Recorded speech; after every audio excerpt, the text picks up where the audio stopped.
نحمده ونصلي على رسوله الكريم اما بعد فاعوذ بالله من الشيطان الرجيم بسم الله الرحمن الرحيم رب اشرح لي صدري ويسر لي امري واحلل عقدة من لساني يفقهوا قولي.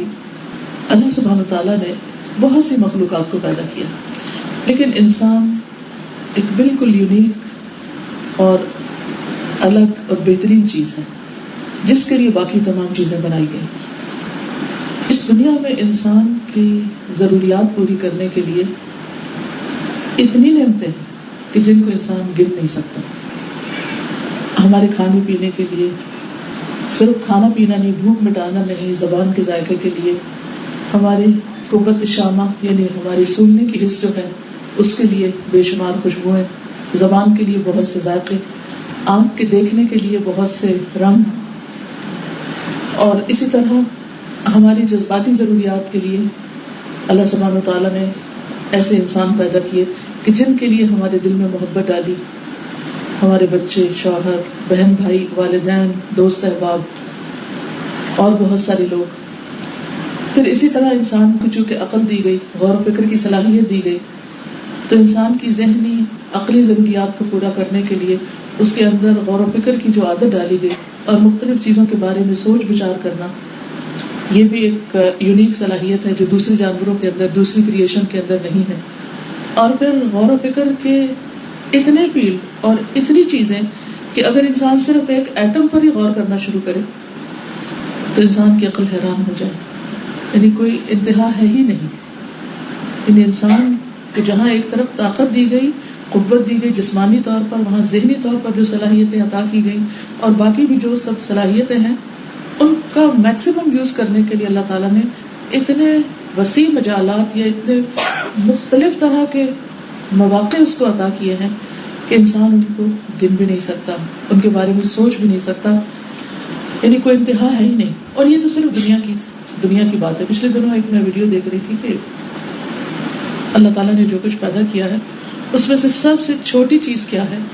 اور ہم عام طور پر کہتے ہیں کہ ایٹم جو ہے وہ سب سے چھوٹی چیز ہے، لیکن جب انہوں نے ایٹم کے بھی اس کی بریک ڈاؤن کرنا شروع کیا اور اس کے اندر جو جو چیزیں مزید کتنے ہی لیول سے، اور پھر آسمانوں میں گیلیکسیز اور اس سے آگے، اگر کسی وقت وہ یوٹیوب پر ویڈیو ہے، اگر آپ کو کبھی دیکھنے کا موقع ملے تو انسان کی عقل حیران ہو جاتی ہے اور انسان شور کرنے لگتا ہے کہ اللہ سبحانہ وتعالیٰ کی تخلیق کی وسعت جو ہے چھوٹے سے لے کے منیمم سے لے کے میکسیمم وہ کیا ہے. اور اگر انسان ساری زندگی بھی لگا دے تو صرف ایک چیز کا حق ادا نہیں کر سکتا. ابھی تک انسان صرف اپنی باڈی جو ہے، اپنا جسم جو ہے اس کو بھی پوری طرح ڈسکور نہیں کر سکا. بہرحال اس دنیا میں بھی انسان کے لیے انجوائے کرنے کے بہت سے مواقع ہیں اور مختلف لوگوں کو مختلف طرح کی جو صلاحیتیں بخشی گئی اس کا مختلف طرح سے انتظام کیا گیا. لیکن ان سب چیزوں سے آگے ایک اور بہت بڑا مقام ہے اور وہ جنت ہے. اس جنت کی وسعت کا اندازہ تو لگایا ہی نہیں جا سکتا، کیونکہ ایک ایک شخص کے لیے اتنی بڑی جنت کا وعدہ ہے جس کی وسعت زمین و آسمان کے برابر ہے. دنیا میں نعمتوں کے باوجود ایک بہت بڑی مشکل ہے، وہ بورڈم کی ہے. ہم کسی بھی چیز سے بہت جلدی اکتا جاتے ہیں، چاہے وہ کھانے کی ہو، چاہے وہ زبان کا ذائقہ ہو، چاہے وہ سونگھنے کی ہو، چاہے وہ دیکھنے کی ہو، چاہے محسوس کرنے کی، چاہے لوگوں کی کمپنی کی. آپ کسی اچھے سے اچھے فنکشن میں جائیں، کچھ دن آپ خوب انجوائے کرتے ہیں، باتیں کرتے، پھر آخر میں تھکنے لگتے ہیں. پھر آپ چاہتے ہیں کہ آپ آئسولیٹ ہوں، اپنے گھر جائیں، آرام کریں، ایک طرف سکون سے بیٹھیں. پھر جب آپ سکون میں جاتے ہیں، سونے لگتے ہیں تو سوتے ہوئے بور ہو جاتے ہیں، پھر اٹھنا چاہتے ہیں. پھر آپ اکیلے میں آپ کا دل نہیں لگتا، پھر آپ اس سے تنگ آ کے پھر آپ لوگوں میں جانا چاہتے ہیں. اگر دیکھا جائے تو چین کہیں بھی نہیں. اچھا کسی خاص چیز کے کھانے کو دل چاہ رہا ہے تو وہ آپ تھوڑی دیر میں اس سے دل بھر جاتا ہے، پھر آپ کہتے ہیں کچھ دن تک یہ نہیں کھانا یا یہ نہیں بنانا. اسی طرح کوئی لباس ہو تو اس سے دل بھر جاتا ہے. دنیا اور جنت میں یہی فرق ہے. جنت میں اتنی ایکسائٹمنٹ ہے، اتنی خوشی ہے کہ جو ہر دم بڑھے گی. انسان کا حسن بھی ہر دم بڑھے گا. جنت میں ہر جمعے کو ایک بازار ہوگا جس میں خوشبو کے ٹیلے ہوں گے، یعنی چھوٹی موٹی شیشیوں میں ڈال کے یا کسی اس میں نہیں بلکہ ٹیلے. اور جب ان ٹیلوں سے یا ان پہاڑیوں سے ہوا گزرے گی تو ہر چیز خوشبودار ہو جائے گی. اور لوگ جب اس بازار سے گھوم کے گھر جائیں گے تو پہلے سے زیادہ خوبصورت ہو چکے ہوں گے، اور جو لوگ گھر میں ہوں گے وہ بھی پہلے سے زیادہ خوبصورت ہو چکے ہیں. اور ہر ہفتے پیک یہی ہوتا رہے گا. اچھا دنیا میں کیا ہوتا ہے، جب آپ بازار جائیں تو جتنے بھی صاف ستھرے نہا دھو کے جائیں واپس آئیں تو آپ کا دل چاہے گا دوبارہ نہا لیں، یعنی گرد و غبار، دھواں اور بہت سی کثافتیں. اور اسی طرح ضروری نہیں کہ جب آپ گھر آئیں تو گھر والوں کا موڈ بھی بہت اچھا ہو. عام طور پہ جب آپ دیر سے آتے ہیں تو پھر آپ کو دیکھنا پڑتا ہے سب کا. تو یعنی دنیا میں کوئی چیز، کوئی لذت، کوئی خوبصورتی، کوئی وسعت، کوئی رنگ، کوئی مزہ، کوئی ذائقہ ایسا ہے ہی نہیں کہ جس کو انسان زیادہ دیر تک انجوائے کر سکے، کیونکہ کیپیسٹی نہیں ہے ہمارے اندر. ہاں جنت ایسی جگہ ہے کہ جہاں نہ کیپیسٹی ختم ہوگی بلکہ خوبصورتی بھی بڑھے گی، تو انجوائے کرنے کی صلاحیت بھی ساتھ ساتھ بڑھتی جائے گی. لیکن وہ جنت ہے کس کے لیے؟ وہ جنت ہے اللہ کے محبوب بندوں کے لیے جو اللہ کے بلاوڈ ہیں، اللہ کو پسند ہے. وہ کون ہیں؟ ان کی کیا خصوصیات ہیں؟ وہ کیا کرتے ہیں؟ وہ کہاں ہوتے ہیں؟ عام طور پر ہم جب جنت والوں کے بارے میں سوچتے ہیں تو عموماً صرف عبادات کے اوپر ذہن میں آتا ہے کہ شاید وہ سارا وقت کہیں ایک الگ طرف دنیا میں بیٹھے ہوئے عبادت کرتے رہتے ہیں. ٹھیک ہے، انسان اللہ کی عبادت کے لیے پیدا کیا گیا، اور جو ہمارے فرائض ہیں، نماز، روزہ، حج، زکوٰۃ، اس سے تو کوئی چارہ ہے ہی نہیں، نہ ہم اس سے الگ ہو سکتے ہیں. لیکن کچھ کام ایسے ہیں کہ جو انسان کو اللہ کی نظر میں بہت پیارا بنا دیتے ہیں. آج میں چند ان باتوں کے بارے میں آپ سے بات کروں گی تاکہ ہم اپنا جائزہ لے کے دیکھیں کہ کیا ہمارے اندر وہ خوبیاں ہیں، کیا ہم جنت میں جانے کے لائق ہیں. کیونکہ جنت انتہائی خوبصورت جگہ، تو وہاں وہی جائے گا جس کا عمل بہت ہی خوبصورت ہوگا. وہ کیا ہے خوبصورت عمل؟ تو عبداللہ بن عمر بیان کرتے ہیں، حضرت عمر بن خطاب کے بیٹے ہیں، کہ ایک آدمی رسول اللہ صلی اللہ علیہ وسلم کے پاس آیا اور کہنے لگا، اے اللہ کے رسول صلی اللہ علیہ وسلم، کون سے لوگ اللہ تعالیٰ کو زیادہ پیارے ہیں؟ وہ کون لوگ ہیں جو اللہ کو بہت محبوب ہیں؟ اور کون سے اعمال ایسے ہیں جو اللہ تعالیٰ کو بہت زیادہ پسند ہیں؟ یعنی ہمیں کیا کرنا چاہیے کہ ہم اللہ کا پیارا بن جائیں.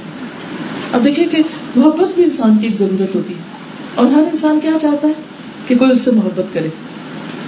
اور ہر انسان اپنے اعمال کے بارے میں بھی کانشیس ہوتا ہے کہ وہ ایسے کام نہ کرے کہ جس سے اس کی بدنامی ہو، یا ایسے کام نہ کرے کہ جس سے وہ لوگوں کی نظروں سے گر جائے. خاص طور پر ان کی جن سے وہ محبت کرتا ہے، ان کے سامنے اور زیادہ کانشیس ہو جاتا ہے. اللہ سبحانہ و تعالیٰ جس کے ہم بندے ہیں، وہ اپنے کن بندوں سے پیار کرتے ہیں، اور ہم وہ کون سے کام کریں کہ جس سے اللہ تعالیٰ محبت کرتا ہے، وہ کام کون سے اچھے ہیں. تو اس کے بارے میں رسول اللہ صلی اللہ علیہ وسلم نے فرمایا، کیونکہ رسول اللہ صلی اللہ علیہ وسلم اللہ تعالیٰ کے میسنجر ہیں. اگر ہم یہ جاننا چاہیں کہ اللہ تعالیٰ کو کیا پسند ہے تو ہم خود سے کہیں سے نہیں جان سکتے، نہ دنیا کی کسی انسائکلوپیڈیا سے، نہ ویکیپیڈیا سے، نہ کسی یوٹیوب سے، نہ کسی انٹرنیٹ، کہیں سے نہیں. اس کے لیے ہمیں کہاں رجوع کرنا پڑے گا؟ اللہ کے رسول صلی اللہ علیہ وسلم کی طرف.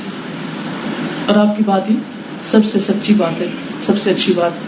تو اس لیے ہمیں وہاں دیکھنا ہے کہ وہاں کیا بتایا گیا ہے، تاکہ پھر ہم وہ کر کے ہم بھی اللہ کے پیارے بن سکیں. تو آپ صلی اللہ علیہ وسلم نے فرمایا، وہ لوگ اللہ تعالیٰ کو زیادہ محبوب ہیں جو دوسرے لوگوں کے لیے سب سے زیادہ فائدہ مند ہوں،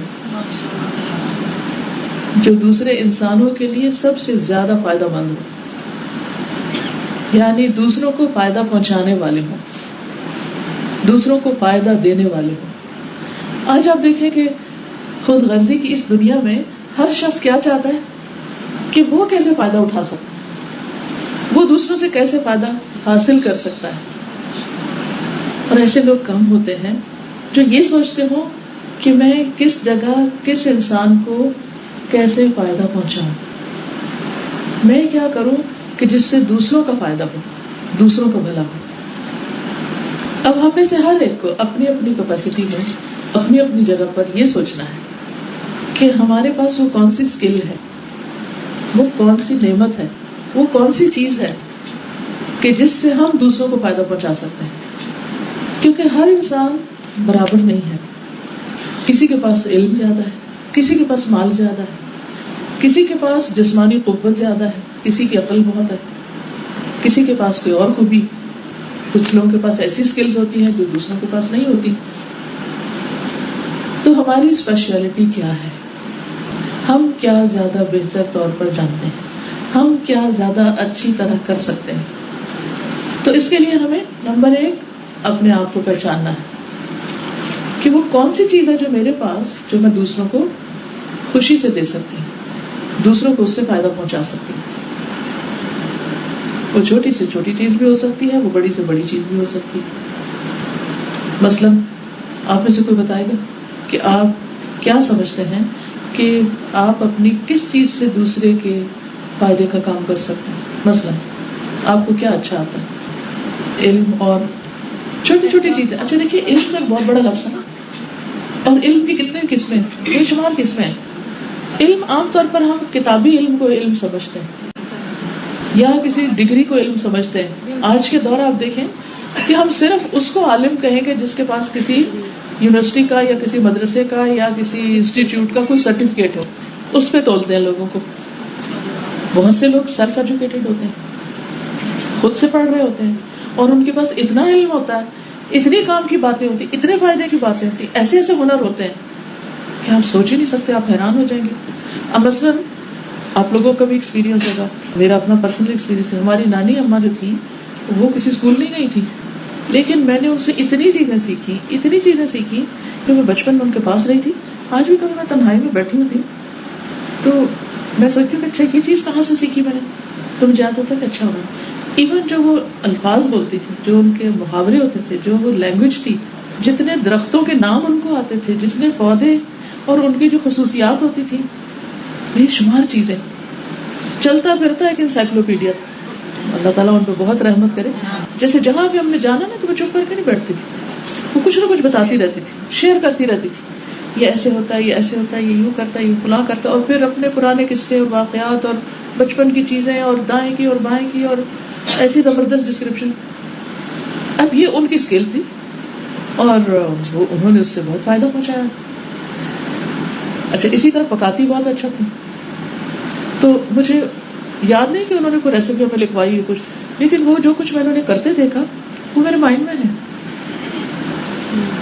کیونکہ ہم دیکھ کے جو کچھ سیکھتے ہیں وہ بعض اوقات لکھی ہوئی کتابوں سے نہیں سیکھتے، لکھ کے لے آتے ہیں کہیں سے پڑھ لیتے، پھر وہ کرنا شروع کرتے ہیں تو اس کا وہ مزہ نہیں بنتا، وہ چیز نہیں ہوتی۔ اسی طرح کچھ سکلز ایسی ہوتی ہیں کہ جو ہماری کمائی کا ذریعہ ہوتی ہیں، لیکن اس کمائی کے ذریعے میں بھی ہم کچھ نہ کچھ وقت ایسا نکال سکتے ہیں کہ جس سے ہم مخلوق کو کمائی کے علاوہ بھی فائدہ پہنچائیں۔ مثلا کوئی ڈاکٹر ہے، کوئی نرس ہے، کسی کو مساج آتا ہے، کسی کو بال کاٹنے آتے ہیں، کسی کو میک اپ آتا ہے، کسی کو کپڑے سینے آتے ہیں، کسی کو کچھ بننا آتا ہے۔ عام طور پر لوگوں کا ایٹیٹیوڈ کیا ہوتا ہے کہ جب کوئی چیز آتی ہے تو وہ چھپاتے ہیں کہ کوئی ہمیں تنگ نہ کرے۔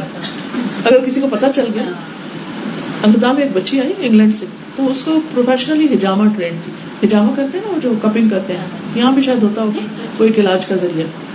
تو اب ویسٹ میں اس طرح کے جو ٹریڈیشنل میڈیسنز ہیں وہ بہت زیادہ وہاں پر عام ہیں، لوگ آلٹرنیٹ میڈیسنز اور آلٹرنیٹ ذریعے جو علاج کے ہیں وہ اختیار کرتے ہیں۔ تو میں کلاس سے باہر نکلی تو مجھے ملی، تو خیر اس کے کچھ کویسچنز تھے، تو میں نے اس سے کچھ چیزیں پوچھی، تو میں نے کہا تم کیا پڑھی ہو، کیا کرتی ہو؟ تو مجھے سمجھدار سی بچی لگی، تو بتانے لگی کہ میں ٹرینڈ نرس تھی اور پھر میں نے یہ اور یہ چیزیں سیکھی اور مجھے ہجامہ بھی آتا ہے۔ تو میں نے کہا تم دوسروں کو کرتی کیوں نہیں؟ نہیں کسی کو نہیں بتانا، پھر لوگ میرے پیچھے پڑ جائیں گے۔ تو میں نے کہا تو اچھی بات ہے نا، کوئی پیچھے پڑے گا تو کچھ کر بھی دیں گے، ہم تو ویسے کبھی کسی کے کام نہ آئے۔ تو اس سے مجھے ہوا کہ بعض اوقات ہم لوگ اپنی کوئی اسکل صرف اس لیے چھپا جاتے ہیں کہ کوئی ہم سے مانگ نہ بیٹھے یا کوئی ہم سے تقاضا نہ کر لے یا ہمیں ڈسٹرب نہ کرے۔ ٹھیک ہے، اس کے کچھ حدود، لمٹس، باقی سب کو اپنی جگہ بھی رکھنے چاہیے۔ ہمیں کسی سے فری ہونے کا مطلب یہ نہیں کہ ہم اس کی پرائیویسی میں مداخلت کریں اور اس کا جینا حرام کر دیں اور اس کو یہ کہیں کہ بس اب تم خدا واسطے کے لیے سب کچھ کرو اور اپنی زندگی میں بھول جاؤ۔ وہ پھر ہر ایک کے اپنے سوچنے کی بات ہے، لیکن یہاں میں اپنے طور پہ سوچ رہی ہوں کہ ہم میں سے ہر شخص یہ دیکھے کہ اس کو کیا آتا ہے۔ مثلاً قدسیہ بتا رہی تھی کہ ان کی ایک آنٹی تھی ڈاکٹر، تو وہ دبئی کے ایک مشہور ہاسپٹل میں کام کرتی تھی، لیکن جب ان کی ووکیشن ہوتی تھی تو وہ ووکیشن کس طرح لیتی تھی کہ کسی بھی دوسرے کنٹری میں چلی جاتی تھی اور وہاں غریبوں کا مفت علاج کرتی تھی، یعنی اسلام میں کچی آبادیوں میں، غریبوں کے علاقوں میں، کیونکہ اللہ نے دیا بہت تھا تو دوائیاں بھی لے گئے اور خود اپنی سکلز بھی، اور اس کا علاج اس کا علاج، اس کا سارا سال اگر کمایا ہے تو زندگی کا کچھ حصہ ایسے لوگوں کی خدمت کے لیے لگا دیں کہ جو فی سبیل اللہ، اللہ کی خاطر فائدہ پہنچانے والی بات ہے۔ اسی طرح اگر کسی شخص کا مثلاً پروفیشن کوکنگ ہے، فار ایگزامپل شیف ہے کوئی، یا کوئی اور اسی طرح کا ہنر اس کو آتا ہے، ٹھیک ہے وہ اپنی جاب کرے، اس میں اپنی پوری اسکلز آزمائے، لیکن کچھ وقت ایسا نکالے فی سبیل اللہ کہ جس میں وہی اسکل وہ ان لوگوں کو سکھائے کہ جو نہ اس کے وہ وہاں جا کے کھانے کھا سکتے ہیں اور نہ ہی وہ کسی پروفیشنل جگہ پہ جا کے ٹریننگ حاصل کر سکتے. تو وہ ہفتے میں 1 گھنٹہ ہو سکتا ہے، وہ مہینے میں 1 دن ہو سکتا ہے، وہ اپنے اپنے حساب سے وہ سوچ لے. اسی طرح ہر شخص، یہ تو میں صرف اس لیے مثالیں دے رہی ہوں کہ ہم نے اللہ کا محبوب بننا ہے. ایسے لوگ اللہ کے بہت پیارے ہیں جو لوگوں کے لیے سب سے زیادہ فائدہ مند ہوں، فائدہ پہنچانے والے. ہم جب جاب بھی کرتے ہیں، مثلا ڈاکٹر ہے تو اگر آپ کام کر رہے ہو کسی مریض کا علاج کریں، اس میں بھی آپ فائدہ پہنچا رہے ہیں، لیکن اس کے علاوہ بھی انسان کو ہر دم تیار رہنا چاہیے. نبی صلی اللہ علیہ وسلم کی مجلس میں ایک شخص آیا جس کو بچھو کاٹ گئی. تو اب ظاہر ہے کہ تکلیف دہ چیز ہے، بھیڑ کاٹنے کا تو تجربہ شاید کئی لوگوں کو ہوا ہی ہو، شاید کی مکھی کاٹنے کا یہ. تو اب وہ تڑپ رہا تھا تکلیف سے. تو ایک شخص نے دیکھا تو اس نے کہا کہ اگر آپ مجھے اجازت دیں تو میں اس کے اوپر ایک دم کرتا ہوں جس سے یہ ٹھیک ہو جائے گا. تو آپ نے فرمایا، اگرچہ آپ نے اس کو بہت اپروو نہیں کیا، لیکن آپ نے فرمایا کہ جو اپنے بھائی کو فائدہ پہنچا سکتا ہو وہ ضرور پہنچائے. بعض اوقات ایسا ہوتا ہے کہ ہم کسی سڑک پہ جا رہے ہوتے ہیں، اچانک کوئی گر جاتا ہے، کوئی ایکسیڈنٹ ہو جاتا ہے. عموماً لوگوں کا طریقہ کیا ہوتا ہے کہ بچ کے نکل لو، کوئی گرا پڑا تو دیکھو ہی نہ، کوئی بیمار ہے تو سنو ہی نہ، کیونکہ پھر سر پہ آ جائے گی بات. ٹھیک ہے، انسان کو دوسرے کے اوپر بوجھ نہیں بننا چاہیے، لیکن اس وقت اگر انسان صرف ایک چیز سوچ لے، اور وہ کیا کہ میرے اس عمل سے اگر اللہ راضی ہو جائے اور یہ میری جنت میں جانے کا ذریعہ بن جائے تو کوئی مہنگا سودا نہیں. مثلاً صحیح حدیث میں آتا ہے کہ ایک عورت جو بہت خراب عورت تھی، وہ کہیں جا رہی تھی، اس کو پیاس لگی اور اس نے دیکھا کہ پانی نہیں ہے تو کنویں میں اتری، پانی پیا. جب باہر نکلی تو دیکھا کتا ہانپ رہا. اس نے سوچا کہ یہ بھی میری طرح ایک جان ہے اور اس کو بھی پیاس لگی ہوگی. اب کوئی برتن نہیں، کچھ نہیں، تو اس نے اپنا موزہ اتارا، موزہ چمڑے کا ہوتا ہے نا، وہ اتارا، وہ اتری، اس میں پانی بھرا، اوپر لا کے اس کو پلایا. اس عمل کو اللہ تعالیٰ نے اتنا پسند کیا کہ اس کو بخش دیا صرف اس عمل کی وجہ. اور یہ واقعہ کئی دفعہ آپ نے سنا بھی ہوگا، لیکن خاص طور پر اس کانٹیکس میں، کیونکہ عام طور پر کیا ہوتا ہے جب ہماری ضرورت پوری ہو چکی تھی، ہمارا مطلب پورا ہو جاتا ہے، پھر ہم نہیں دیکھتے کہ کوئی اور بھوکا ہے، یہ پیاسا ہے، ہم دیکھتے ہیں ہم نے کھایا بس کافی. اور پھر کون اترے. عام طور پر ہم لیزی ہوتے ہیں، کام کر سکتے ہیں، ایسا نہیں ہوتا. عموماً یہ ہوتا ہے نا، گھر میں اوپر نیچے رہ رہے ہوتے ہیں، اب اوپر بیڈ روم ہے، اب اماں کو پانی کی ضرورت پڑی اور بیٹی کہتے جاؤ بیٹا پانی لے کے، پھر نیچے جاؤ اور لے کر آؤ. اس وقت اگر انسان صرف یہ سوچ لے کہ کیا پتا میرا اپنی ماں کی خاطر ایک نیچے جا کر پانی کی بوٹل لانا ہو سکتا ہے میری بخشش اس کے ذریعے ہو جائے، اللہ کو یہ عمل پسند آ جائے. کیونکہ ایک مرتبہ غار میں 3 لوگ پھنس گئے تھے اور وہ پتھر گرا تھا اور دروازے پہ آ گیا اور وہ مر جاتے اندر ہی، نکل نہیں سکتے تھے. تو انہوں نے دعا کرنا شروع کی، اور یہ بھی صحیح حدیث ہے. دعا کرنا شروع کی کہ اللہ تعالیٰ ہمارا جو نیک عمل ہے اس کی وجہ سے تو اس پتھر کو ہٹا دو. تو اس میں سے ایک شخص نے کی، دوسرے نے کی. اس میں سے ایک جو تھا وہ اس نے یہ کہا، یا رب العالمین میرے والدین بوڑھے تھے، میں بکریاں چراتا تھا اور ان کا دودھ رات کو لاتا تھا اور پھر اپنے والدین کو پہلے پلاتا اور بچوں کو بعد میں. پر ایک دن میں آیا تو میرے والدین سو چکے تھے اور بچے میرے رو رہے تھے، لیکن میں والدین کے سرہانے کپ لے کے کھڑا رہا جب تک کہ وہ خود اٹھے، اٹھایا بھی نہیں. یا اللہ اگر آپ کو میرا یہ عمل پسند تھا تو اس کی وجہ سے آپ آج ہمارا یہ راستہ کھول دیں اور یہ پتھر ہٹا دیں. تو ہر ایک نے اپنا اپنا پسندیدہ عمل بتایا اور ایک نے اپنے والدین کی یہ خدمت بتائی، تو اللہ تعالیٰ نے پتھر ہٹا دیا ان کی دعاؤں کی وجہ سے. بعض اوقات زندگی میں انسان کے بڑے بڑے مسائل آ جاتے ہیں، مشکلات میں انسان گر جاتا ہے، کوئی ایسی مصیبت آ جاتی ہے خدا نخواستہ کہ انسان کے پاس کوئی حل نہیں ہوتا سوائے دعا کے، کوئی بندہ کچھ نہیں کر سکتا. اب اس موقع پر بھی اس قسم کے کام جو نفس کے خلاف جا کے بندہ کرتا ہے. تو اس سے یہ بھی پتہ چلتا ہے اس حدیث سے کہ ہمیں الرٹ رہنا چاہیے، آنکھیں کھول کے رہنا چاہیے کہ کوئی ہمارے آس پاس پیاسا تو نہیں، کوئی بھوکا تو نہیں، کوئی بیمار تو نہیں، کوئی کسی اور مدد کا محتاج تو نہیں. نفع پہنچانے سے مراد ضروری نہیں کہ کسی کو مال ہی دے، مال اپنی جگہ ہے، لیکن یہ جو انسانی ہمدردی ہے اور انسانی ضرورت ہے اور کیئر، کنسرن، لو، افیکشن، یہ چیزیں جو ہیں یہ اللہ تعالیٰ کا محبوب بننے کے لیے ضروری ہے کہ ہم اپنے جیسے دوسرے انسانوں کو دیں. اچھا کیا چیز رکاوٹ بنتی ہے؟ رکاوٹ یہ بنتی ہے کہ دوسروں نے ہمیں کوئی جو چوٹ لگائی تھی نا وہ نہیں ہمیں بھولتی، پھر ہم اپنا دروازہ بند کر دیتے ہیں، دل کا دروازہ، کیونکہ جس نے فلاں جگہ ہرٹ کیا تھا میرا تو اس کو دیکھنے کو دل نہیں چاہتا، میں اس سے باتیں نہیں کر سکتا، میں اس کو معاف نہیں کر سکتا. وہ سارے بوجھ اپنے دل پہ لیے رکھتے ہیں. حل کیا؟ معاف کرو، نکالو، بھلاؤ. ہم کہتے ہیں نا ہمیں چیزیں بھول جاتی، تو میں کہتی ہوں یا اللہ مجھے ایسی چیزیں بھول جایا کریں.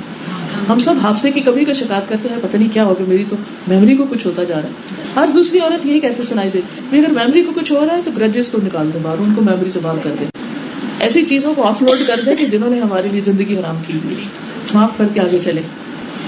تو ہمیں اللہ کا پیارا بننے کے لیے، اپنی جنت میں جانے کے لیے یہ کرنا ہوگا کہ انسانوں کے فائدے کو بنے. اور فائدے کے لیے کوئی بہت بڑے بڑے ہیوج قسم کے ماؤنٹین ہی ہٹانے ہم نے، اللہ ہم سے وہ بھی ہٹوا دے. اگر اللہ ہمیں توفیق دے اور ہمیں چنے کہ ہم کسی کا کوئی بڑا مسئلہ حل کر دیں تو اللہ تعالیٰ ہمیں اپنے لیے استعمال کر لے تو اس سے خوشی کی کیا بات ہے. لیکن اگر چھوٹا سا کوئی راستے میں چیز لوگوں کے پاؤں میں اٹک رہی ہے تو اللہ ہمیں وہ بھی ہٹانے کی توفیق دے. نبی صلی اللہ علیہ وسلم نے فرمایا، ایک حدیث میں آتا ہے کہ آپ نے ایک شخص کو جنت میں مزے کرتے دیکھا اور اس کا عمل کیا تھا کہ اس نے لوگوں کے راستے سے ایک درخت کاٹا تھا جو ان کے لیے رکاوٹ بنا ہوا تھا. حالانکہ درخت کاٹنا اسلام میں پسندیدہ نہیں ہے الا یہ کہ کوئی obstruction، تو اس نے وہ درخت ہٹا دیا کہ لوگوں کے لیے جگہ کھلی ہو جائے. مثلاً آپ جا رہے ہیں سڑک پر اور کسی کو پیچھے جلدی، اور آپ کو پتہ چل رہا ہے کہ وہ جلدی میں ہے، یعنی کیا مجبوری ہوگی، ہو سکتا ہے کہیں لیٹ ہو رہا ہو، اور آپ اس کو راستہ دے دیتے ہیں. بہت مشکل کام، کیونکہ لیکن اگر ہم بھی لیٹ ہو رہے ہیں تو پھر اور بھی مشکل کام ہے. لیکن بعض اوقات پتہ چل رہا ہوتا ہے کہ کوئی شخص ڈسٹربنس میں ہے، تکلیف میں ہے، پریشانی میں ہے. بعض اوقات آپ ہاسپٹل میں کہیں پر بھی لائن میں کھڑے ہیں اور آپ دیکھ رہے ہیں کہ کوئی شخص نہیں کھڑا ہو پا رہا، کوئی بزرگ ہے، کوئی بچے والی عورت ہے یا کچھ، تو آپ اس کے لیے راستہ بنا دیں. میں جب یونیورسٹی میں پڑھتی تھی تو ہمارے نیو کیمپس میں ہم رہتے تھے لاہور میں، اور اولڈ کیمپس میں ہماری کلاسز ہوتی تھی. ہر روز ہمیں آنا ہوتا تھا، بس آدھے گھنٹے کا راستہ تھا. تو میں نے اپنے دل میں ٹھانی ہوئی تھی کہ جب اگر میں نے کسی بچے والی عورت کو دیکھا یا بوڑھی عورت کو دیکھا تو میں اپنی سیٹ دے دیا کروں. اسٹوڈنٹس کے پاس اتنا نہیں ہوتا صدقہ کرنے کو اور کچھ نہیں، لیکن اپنی سیٹ صدقہ کیا کروں. اور یقین کریں مجھے اتنا مزہ آتا تھا، اتنی دل سے خوشی ہوتی تھی جب میں کسی اور کے لیے اٹھ کے اپنی جگہ چھوڑتی. کیونکہ جہاز ہو یا بس ہو یا کار ہو یا کوئی بھی، اس میں آپ دیکھیں کہ اکثر لوگ حتیٰ کہ کسی کے گھر بھی جاتے ہیں نا، تو کوئی شادی ہو، پارٹی ہو، تو اندر جا کے پہلے دیکھتے ہیں جب کہاں بیٹھے ہیں اور اپنی پسندیدہ جگہ تلاش کرتے ہیں. کئی لوگ تو سیٹ کی خاطر بہت پہلے چلے جاتے ہیں، جیسے آج صحیح. تو اس وقت اپنی جگہ کسی کو دینا بہت مشکل کام ہے، لیکن کسی ضرورت مند کو، کسی بیمار کو، کسی بعض اوقات ایسا ہوتا ہے نا گیدرنگ میں کچھ بزرگ ہوتے ہیں وہ نیچے نہیں بیٹھ سکتے، تو میری کلاس میں بھی جیسے بعض اوقات ینگ گرلس کرسیوں پہ بیٹھ جائیں تو میں ریکویسٹ کرتی ہوں کہ پلیز بڑوں کے لیے جگہ چھوڑ دیں، کیونکہ آج کل تو بچے کی کمر میں تکلیف ہے اور وہ بھی چاہتے ہیں کہ کرسی پہ، بچپن سے ہی کرسی پہ بیٹھے ہیں، کرسی چھوڑنا ویسے ہی مشکل. تو بہرحال مکہ مدینہ میں جمعہ کے دن حرم میں اگر کوئی ہمارے آگے آ کے بیٹھ جائے اس وقت تو ہم بھول جائیں گے کہ ہم احرام میں بھی ہیں. تو اس وقت سوچیں چلیں اب جو ہونا تھا ہو گیا، آنکھیں بند کر لیتے ہیں، تھوڑی دیر کی بات ہے، کوئی سارے دن یا تھوڑی بیٹھ، تھوڑی دیر کی. اچھا ہے، دعا کر لیں اللہ وسعت پیدا کر دے، اور آپ یقین کریں اللہ تعالیٰ وسعت پیدا کر دے. جب دل میں وسعت آ جاتی ہے نا تو جگہ بھی وسیع ہو جاتی ہے، دلوں میں وسعت کی. جب آپ نیت کر لیں گے، میں نے آج یہ ٹاپک چنا کیوں، سب سے پہلے تو اپنے آپ کو ریمائنڈر دینے کے لیے، کیونکہ ہم سوچتے ہیں پھر بھول جاتے ہیں، پھر کچھ عرصے میں طے پڑ جاتے ہیں، پھر اس کو ہٹانا ضروری ہوتا ہے، پھر دوبارہ. یہ تو مرتے دم تک علم حاصل کرتے رہنا چاہیے، آتا بھی ہو تو پھر یاد دہانی کرنی چاہیے اپنے آپ کو. تو بہرحال اللہ کا سب سے پیارا وہ ہے جو لوگوں کو سب سے زیادہ فائدہ دیتا ہے، اور اللہ تعالیٰ کو سب سے زیادہ پسندیدہ اعمال یہ ہیں. نمبر 1 مسلمان کا اپنے بھائی کو خوش کرنا. اب کس چیز سے آپ خوش کر سکتے ہیں؟ اور کچھ نہیں تو اسمائل، سلام، چھوٹی سی چیز میں ہیلپ کرنا. ہم سب کو پتا ہے کہ ہم اگر نہیں پتا تو ہم یہ دیکھ لیں ہم کس سے خوش ہوتے ہیں. جن چیزوں سے ہم خوش ہوتے ہیں پھر ہم وہی دوسروں کے لیے کر لیں اور ان کو خوش کر دیں. اصل چیز تو خوش کرنا ہے، وسعت قلب سے دوسرے کو ملنا. پھر بات وہی آتی ہے کہ جو ہم سے اچھا ملتے ہیں اسے تو ہم بھی اچھی طرح مل لیتے ہیں، لیکن جو ہم سے اچھی طرح نہیں ملتے ان کے ساتھ اچھی طرح ملنا ہے کڑوی گولی کی طرح، لیکن اس کا اثر بڑا اچھا ہے، بڑی شفا ہوتی ہے، اس کے بعد ٹھنڈک آ جاتی ہے. کہ جو ہم سے اچھا نہ کریں ہم اس سے اچھا کریں. کر کے تو دیکھیں. آپ یہی سمجھیں کہ تھوڑی دیر کسی ابلتے پانی کے پاس ہاتھ سے بھاپ پڑ گئی آپ کو، لیکن اللہ تعالیٰ پھر ٹھیک کر دیتا ہے. پھر اس کے بعد اس سے دوسرا کام کیا؟ نمبر 1 مسلمان کا اپنے بھائی کو خوش کرنا، کسی کو بھی خوش کرنا. نمبر 2 اس سے کسی تکلیف کو دور کرنا.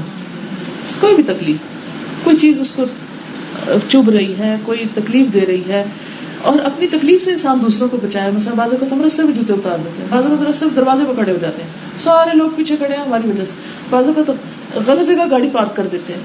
یہ ساری چیزیں اس میں آ جاتی ہیں. تو ان چیزوں کو ہٹانا، یہ بھی تکلیف سے دور کرنا. تیسری چیز اس کا قرضہ ادا کر دینا. بعض لوگ واقعی اتنے غریب ہوتے ہیں کہ وہ ان کے لیے زندگی گزارنی مشکل ہوتی ہے. ہم جنہیں نعمتیں ملی ہوتی ہیں نا، پریویلیجڈ ہوتے ہیں، ان کو سوچ بھی نہیں آتی کہ زندگی میں مشکل بھی کبھی ہوتی ہے، خیال نہیں آتا. جیسے بچپن سے ماشاءاللہ جب اچھے گھرانوں میں آنکھ کھولتے ہیں تو پتہ ہی نہیں ہوتا کہ کسی کے پاس نہیں بھی ہوتا.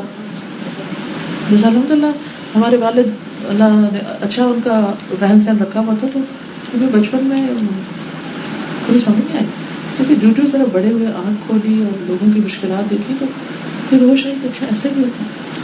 آج جن کے ساتھ ہم آ رہے تھے گاڑی میں، عراقی ہیں وہ، تو ان سے عراق کے میں حالات پوچھ رہی تھی کہ وہاں پر اب کیا حالات ہیں اور آپ کیا کرتے رہے وہاں. تو وہ بتا رہے تھے کہ 90s میں وہ عراق میں تھے، PhD ہے انگلش لٹریچر لیڈز یونیورسٹی سے. وہ کہتے ہیں کہ میں عراق میں 3 یونیورسٹیوں میں پڑھاتا تھا اور اس کے علاوہ پرائیویٹ ٹیوشن بھی دیتا تھا بیچ بیچ میں، اور میری آمدنی $5 تھی. $4.87 بتا رہے تھے. کہتے جب ہم فریج کھولتے تھے گھر کا تو اس میں پانی کی جگ کے سوا کچھ نہیں ہوتا تھا،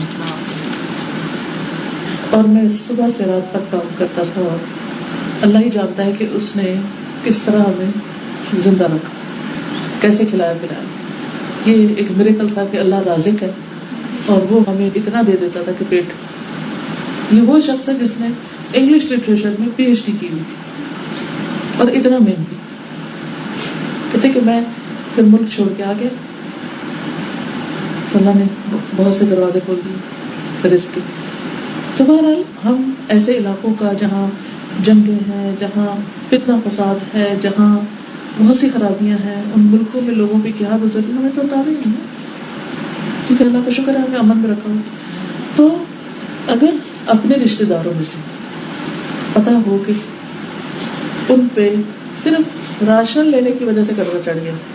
کچھ لوگ ہوتا ہے نا قرضے پہ لیتے رہتے ہیں، اچھا تنخواہ آئے گی مہینے کے بعد دے دیں گے. اب ہوتا ہے کہ تنخواہ آتی ہے وہ تو قرضہ اتر جاتا ہے، اگلے مہینے پر خالی ہے، پھر دوبارہ قرضہ لینا شروع کر دیتے ہیں. پھر بازو کا کریڈٹ کارڈ کا غلط استعمال، پھر لاکھوں کا قرضہ سر پہ چڑھ جاتا ہے. طرح طرح کے مسائل. تو سب سے پہلے تو قریبی رشتہ دار میں دیکھنا چاہیے.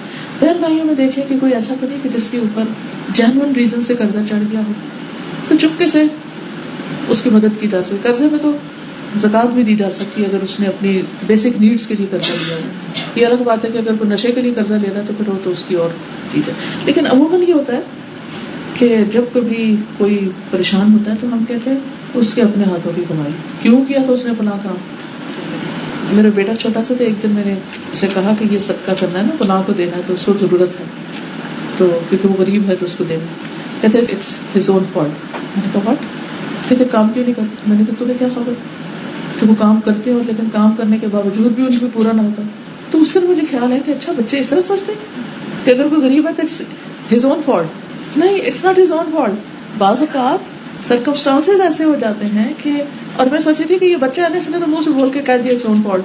کئی ہم بڑے بھی یہی سوچتے ہیں اٹس ہز اون فالٹ. اپنے ہی بہن بھائیوں کا سوچتے ہیں کہ ہاں نہیں ہے نا، یہ ہم نے اس کو مشورہ دیا تھا ایسا کرنا ایسا نہ کرنا، اس نے ہماری نہیں مانی، اب بھگتے جو کرتا کرتے.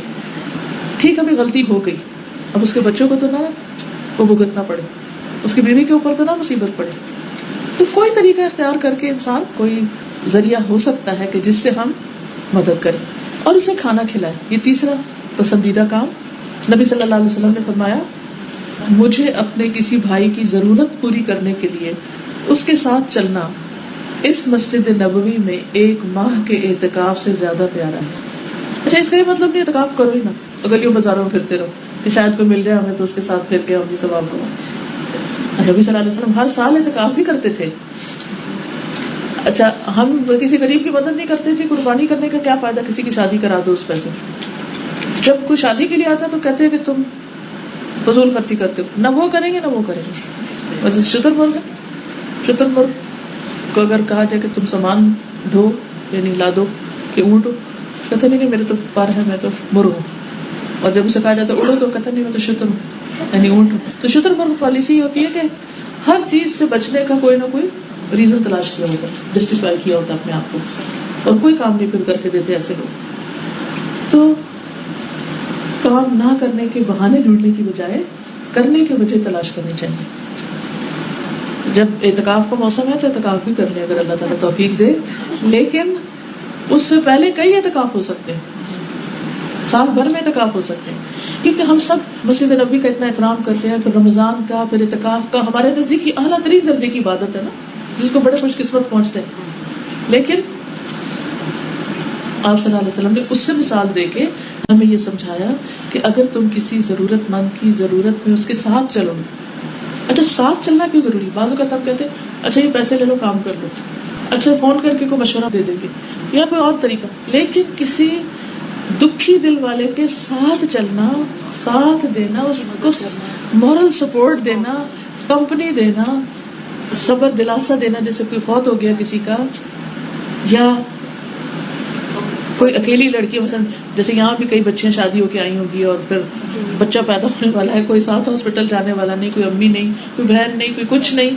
کیسا وقت ہوتا ہے نا وہ, ویسے اندازہ نہیں ہوتا. جب میری بیٹی باہر تھی تو اس کی جب ڈلیوری کا وقت آیا تھا, یہ پہلا موقع تھا کہ جب میں وہاں نہیں تھی اور میری ہمت بھی نہیں تھی جانے کی اور وقت بھی نہیں تھا میرے پاس, تو سب بیٹھی صبح سے دعائیں کر رہی تھی, کیا کھایا کیا نہیں, کیا کیا, دل پہ ایک عجیب کیفیت تھی.